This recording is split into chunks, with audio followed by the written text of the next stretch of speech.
This is WKYT News at 6:30 on the CW Lexington.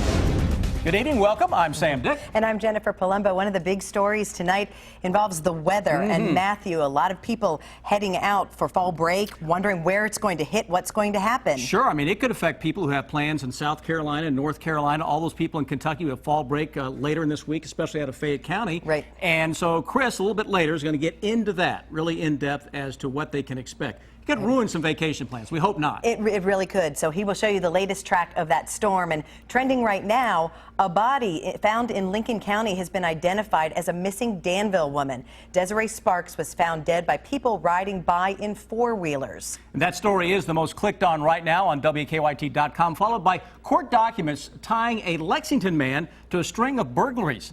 And an Indiana man has died in a Lexington crash. Here's what we're following right now at 6:30. Police continue to investigate how that missing Danville woman ended up dead in Lincoln County. WKYT's Phil Pendleton has the latest on the investigation. Even though it takes up a lot of time and it is more responsibility than a lot of people realize, it's so important, and I can't imagine having been in college without having a dog by my side. Students of a different breed heading to classes at UK. Find out what students are doing to help train service dogs. And the Attorney General's cybercrime unit targeting suspected child predators. 10 people are now charged in 9 counties. We'll tell you how Operation Shielded Child is making Kentucky communities safer. Can we repeat today's weather for like weeks to come? It's beautiful. Right here, guys. All right, I can be bought. Hey, I got all right, right here. You take credit cards. I'll take credit. No checks though. Those have been known to bounce from time to time. Oh, we look across. Our temperature's bouncing. Yeah, exactly. Not your checks. checks. No. Not your checks. Come on, buddy. Listen, I'll pass around a collection plate, guys, in the newsroom. If you want nice weather, I'll take whatever you can throw at me. You know, some candy. It's Halloween coming up, right? Got it. But we've got nice weather that's rolling on over the next couple of days, and that's what we're going to continue to see across the entire area. We look outside right now. Clouds, the sun have been doing battle for the better part of the day. We're getting some of those rays coming through the clouds.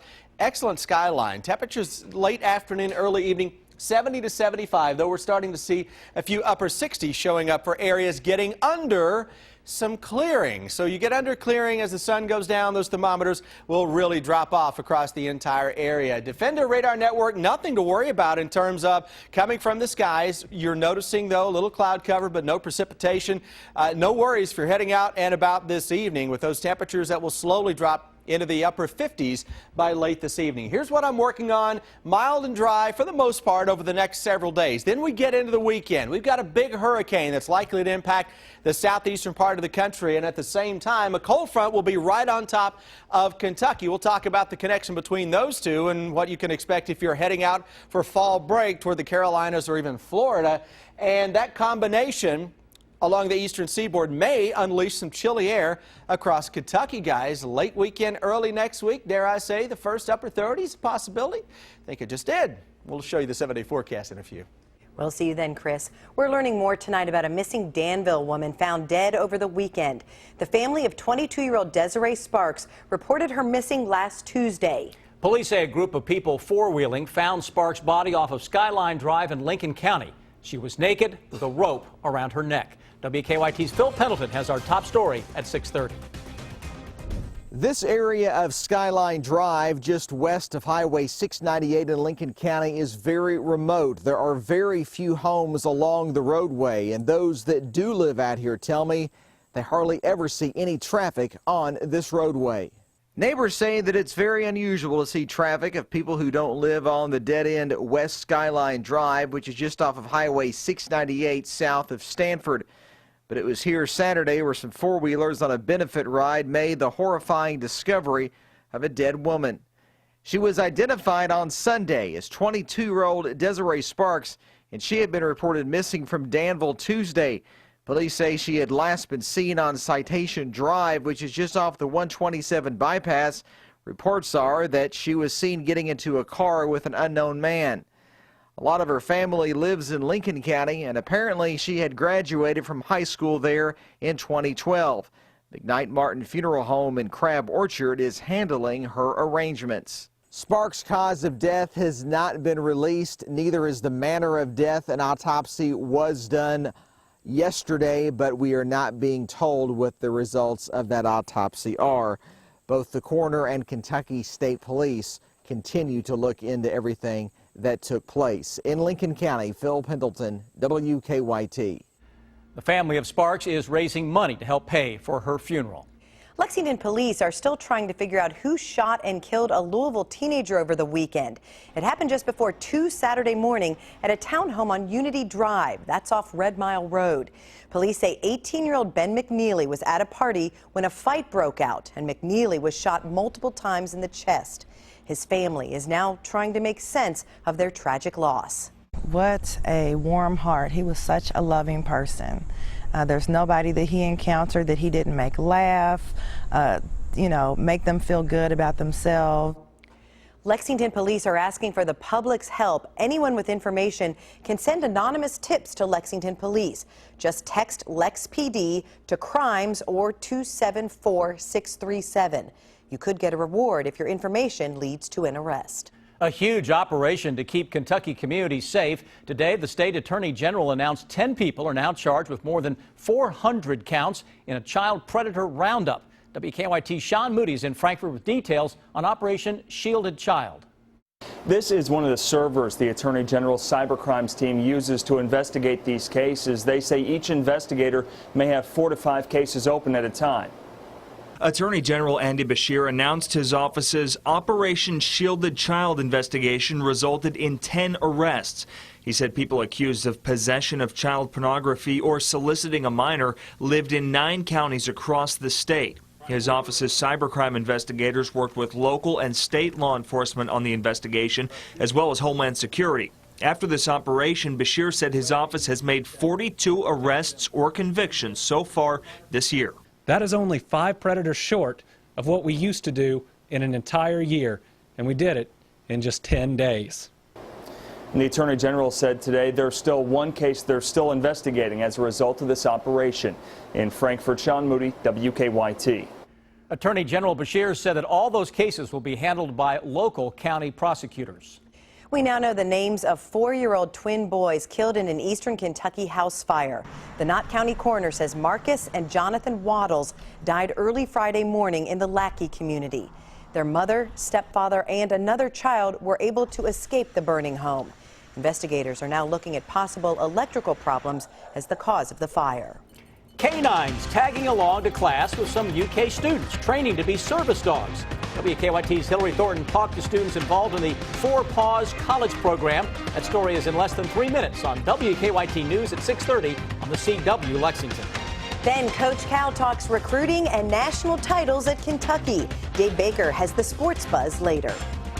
Welcome back to WKYT News here at 6:30 on the CW Lexington. If you're around the University of Kentucky campus, it's likely you will see some students with 4 legs. The Four Paws College program places young dogs with students for about a semester. And the goal is to get the future service dogs over any fears they have and used to being out in public. They go to the mall with us, doctor, class, movie theater, anywhere that we go, they go also. It's a really crucial step in their training process, just to be comfortable out in public. Now, the students get to know the canines really well and train them for specific disabilities, from autism to diabetic alert and mobility. Hillary Thornton joins us now to help us break down the news. I love these dogs. They're beautiful dogs. The UK students are so good with them. But I wonder how they balance out their full-time students, and they have this big responsibility of everywhere they go, this dog has to go with them. Yeah, a dog is a big responsibility, so they're taking that on top of being full-time students, so a lot of time and effort there. They say it's all about finding routines that not just work for them, but also their dogs. So they say the first few weeks can be a little difficult as they're getting to know their dogs, what they like, what they don't like, and then also getting their dog to adapt to life on campus. And when you say the dogs go everywhere with them, folks, they go in the classroom with them, big lecture halls, and they're underneath their seats asleep. So try to be as inconspicuous as possible. That's the deal. Be really quiet with the student in that environment. And then they go on from UK to a much deeper kind of training, don't they? Right. They leave the actual training up to the professionals. They go back to the organization's headquarters in Ohio. There they are trained for a specific child, whether it's diabetes alert, seizure alert, mobility, and even some get trained to be support dogs for veterans. But what they really like about this college program is it's getting these dogs at a young age used to all kinds of things, because on their walk to class, they're encountering people running, walking, bicycles, tall people, short people. Noises of all kinds. Right, and they take them to some UK sporting events, and so they're in those settings, and it just really trains them for their life ahead. And the students do this as volunteers. We should point that out. And they say it's difficult when their time's up with them on campus, but they know that they can help someone else much more than them. Excellent story. Thank you, Hillary. Thank you. And you can join the conversation by leaving your comments on WKYT.com or on our Facebook page. Let us know what you think. Thank you, Sam. I'm in the First Alert Weather Center now with Chief Meteorologist Chris Bailey. And Chris, a lot of school districts have fall break this week. Families headed to Florida, maybe Myrtle Beach.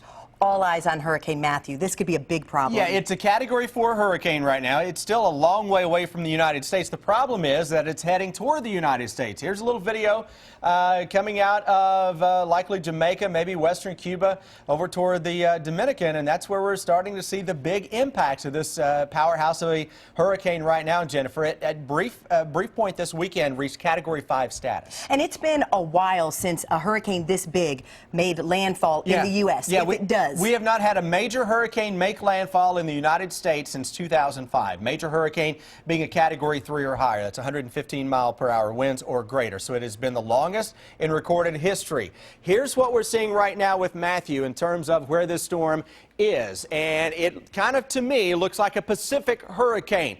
Those are hurricanes that are on average greater in terms of strength than Atlantic hurricanes. Look at this, a Category 4, 140 mile per hour sustained winds. The track on this from the National Hurricane Center continues to head into the Bahamas, and the latest, the cone of uncertainty, now encompasses much of Florida. And I just looked at a new computer model run that takes this storm into the Bahamas and then almost to the coast of Florida, runs the coast, and then curves back toward Myrtle Beach and North Carolina. That would be late this week into the coming weekend. So you see the timeline here. You're talking about potentially impacting Florida as early as Wednesday night or early in the day on Thursday. But anytime you're talking about a tropical system, that's why you have that cone of uncertainty. It can shift track depending on other variables in the atmosphere. So if you're planning a trip to Myrtle Beach this week for a fall break, or to Florida, anywhere, to be honest with you, up and down the eastern seaboard, call ahead, make sure that you know what the policies are in terms of cancellations or anything like that. And of course, keep checking back with us. We're going to keep you up to date and all over that storm. Now, the same time that storm is impacting the southeastern seaboard, look what's going on around here. We're going to get a cold front to move in. That will likely have a band of showers and some thunderstorms with it from Friday night into Saturday. And it may try to pick up Hurricane Matthew that by Saturday is somewhere off the coast or inland into parts of the Carolinas. For us, it's not a direct impact from Matthew, but as that front picks up this system into maybe New England, and it pulls down a ton of chilly air coming in behind that. So from later Saturday and into Sunday and early next week, we may really start to feel the real deal chill. Temperatures right now, I like to make some rhymes. Temperatures right now, upper 60s to low 70s throughout most of central and eastern Kentucky. We're looking at your Defender radar network. Nothing in terms of precipitation, though we've had a fair amount of clouds. How do we look into the day tomorrow? Those temperatures back into 75 to 80 into most of central and eastern Kentucky. Mix of sun and some clouds. And early tomorrow morning, if you're going to be traveling, watch out for a touch of some fog that will be noticed. Break down the next 3 days. Did you like today? You're going to love tomorrow. You're going to love Wednesday. You're going to love Thursday. All 3 days are mainly dry, though with just a hint of some low-level moisture. I can't completely say that the chance for rain is zero. It's small, and I'm not even technically putting it on the forecast, but it is not a zero chance. Makes sense, right? Yeah, we cover our backside sometimes. Upper 70s to around 80. We go into Friday, gusty winds. Could be a late day shower, thunderstorm. That's Keeneland. That's opening day for Keeneland. Heading into the weekend, the first weekend of the fall meet out at Keeneland. Big changes blowing here on Saturday. Gusty winds. Could be a shower. Look at that. Guys, we got the possibility of maybe seeing the first upper 30s by Sunday and Monday. Now, that weekend forecast early next week really depends on what exactly happens with Hurricane Matthew. And still a lot to be determined on that. And a lot to be determined on that one. But I'll tell you, if I have Vacation plans right now this week into Florida or the Carolinas, I'm nervous. And I'm checking ahead right now. And that's a lot of people. Yep, absolutely. All right. Well, wild weather, wild weekend in college football. And Coach Cal talking to the faithful about the Cats, the Sports Buzz, with Dave Buzz Baker is next. All right, it's Monday, and this will not be boring coming up. I promise you the Sports Buzz will not. Dave Baker joins us for an inside Hey, how was your weekend, Miss Long Weekend? You know what? It was great. Good. It was great. A lot of great college football this weekend. You look refreshed, but you know that basketball thing is rolling around too. So Cal was over in Louisville today talking to the masses. This is his time of year. He recruits like a madman, right? And then he goes and he starts practice, and then he tells the media how they were wrong And about he was at the tip-off luncheon. I mean, he loves this kind of stuff, like he did today at the Greater Louisville Alumni Club. It gives him the chance to answer critics like those who say he focuses too much on getting players ready for the NBA and not enough on winning championships. We're here to help these kids develop habits that they can succeed with the rest of their life. That's what we do. Well, he doesn't care about winning, and all he wants to do. Well, we've won more games in the last 7 years than anybody. We've been to more Final Fours than anybody. We did win a national title. Should have won 3, but 1's okay. I mean, you can do it all at Kentucky. If he had a serious channel, that would be Classic Cal right there. Yes, it is. Classic Cal. All right, let's talk about football. Some unbelievable football. Yeah. And I'm sorry. I hate to do this to you. Sam does not want to relive this. I know, but Tennessee. I'm a UK sports fan, but I did go to Georgia. You're Georgia and I grad, cannot proudly. believe what happened at the end of this It's game. amazing all the money you've pumped into that institution down there, too. It's to be commended. End of the game, Georgia comes back in the fourth quarter. Okay, they get the thing going, and it looks like everything's all good. And Tennessee has still got time left. You see the Tennessee fans there. And then Joshua Dobbs. I mean, the headline in the Knoxville paper was Hail Yes, because how often do you catch the Hail Mary and you catch it cleanly? Tennessee is unbeaten. They've won 11 straight games. They're 2-0 in the SEC East. Watch the coach right here. Look at Butch Jones. And those poor Georgia players, if they probably thinking if I just would have swatted it down. 1, 2, 3, 4. Well, you see, the guy did. The DB did. He tried, and that's why you don't try to catch it, because there could be a deflection, but they caught it clean. All right, now how about this Louisville game? Okay, we're big tweeters. Yes. You got to be careful. There was this fake Sports Center account after the game. So Lamar Jackson throws this ball to James Quick. He gets out of bounds short of the first down marker and looked like he could have ducked his head and got in there. There was some fake Twitter account that national media guys were retweeting that said that Jackson said to Quick, "We've got guys fighting for our country and you won't fight for a yard." Then they tweeted the fact that there was some fight in the locker room. Somebody actually tweeted that Lamar Jackson died after the game. And these national people are retweeting this fake account without checking it out. Still a great game by Louisville. They have still got an outside chance to be in the national championship hunt. And here you go, okay? Have you ever felt like this? I feel like this a lot. Ricky Fowler, okay? Have you seen this yet? This is fantastic. Oh my gosh, yesterday at the Ryder Cup. Okay, all these dudes are there locking lips with their women. Look at J.B. Holmes right behind him, okay? That's his wife there. And Ricky is currently without accompaniment. So he tweets out this picture. You want to talk about looking like the wingman at the bar while everybody else is enjoying New Year's Eve. I think it's just great. He was dating a model not too long ago. But and he was on the winning Ryder Cup team, so he's doing all right. He got to kiss the cup, right? That's right. Is the Louisville quarterback the Heisman Trophy winner? Lamar Jackson? Oh, my gosh. I mean, unless something happens. I mean, it's right now. I mean, you're still in the middle of the season, but I mean, right now, I mean, the things he can do are unbelievable. I mean, his 100-plus yards rushing, close to 200 yards passing, and they've played on two of the biggest stages, arguably, in college football this season. All right. Thank you, Dave. Okay, Always exciting. Ahead tonight on the CW Lexington, an hour of Family Feud is next. Then at 8, Supergirl, followed by another episode at 9. And over on WKYT, The Big Bang Theory at 8, followed by Kevin Can Wait at 8:30, and back-to-back episodes of Scorpion beginning at 9, followed by WKYT News at 11 o'clock. Topping our world wrap tonight, a New York Times report published over the weekend claims Donald Trump might not have paid federal income taxes for nearly 2 decades. The document reveals a $916 million loss on his 1995 income tax returns. Trump says he has always complied with federal tax codes and is threatening to sue the newspaper for what he insists is illegally obtained material. Hillary Clinton held a rally in Ohio, meanwhile, focusing on the state of the economy. Colombia facing deep uncertainty after voters reject a peace deal with rebels. Opponents say giving rebels a government role and easing punishment amounts to appeasement. More than 200,000 people have died in more than 50 years of fighting.